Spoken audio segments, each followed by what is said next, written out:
I regret we haven't met face to face, and perhaps now we never shall. Still. Ahsoka's first season has come and gone. Since then, a lot of debate has focused on Thrawn and whether or not he was well prepped for his live-action role. Author Timothy Zahn has now added his voice to the discussion. This past weekend at Twin Cities Con in Minneapolis, I had the good fortune to attend Zahn's Talking Thrawn panel. There, he candidly described his journey from watching his kid get on the bus on the first day of school to heir to the Empire. Zahn discussed whether or not Thrawn's actions fit the way he has portrayed the character in his most recent novels about the character, as well as how eager he is to take on the now open period of time between the Rebels and Ahsoka.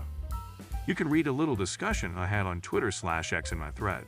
But first, Zahn talked about the background behind the Thrawn trilogy, which was a series of novels that helped keep Star Wars popular during the 1990s.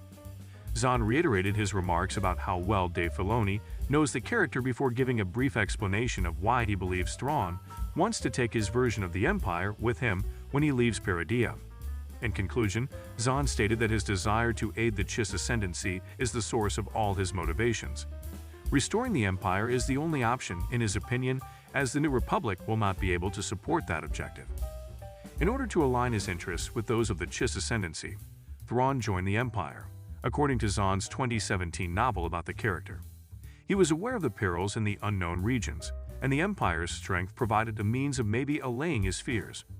This fundamental quality was at the heart of both Thrawn, treason and Thrawn alliances, to the point where it caused friction between Thrawn and the Imperial leadership, who frequently questioned if Thrawn could be trusted in the end.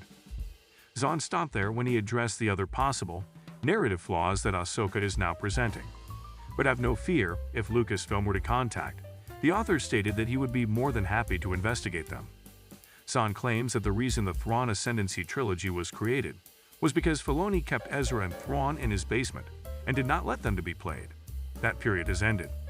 Zahn seemed to be licking his lips at the prospect of reuniting with his blue buddy during the 9-year gap between the Rebels and Ahsoka, demonstrating how fast he would arrive for the pitch meeting. Ashley Eckstein and Matt Lanter were present at Twin Cities Con in other areas to highlight the 15th anniversary of the Clone Wars. James Arnold Taylor was sick and could not attend. My even smaller thread from that panel can be found here.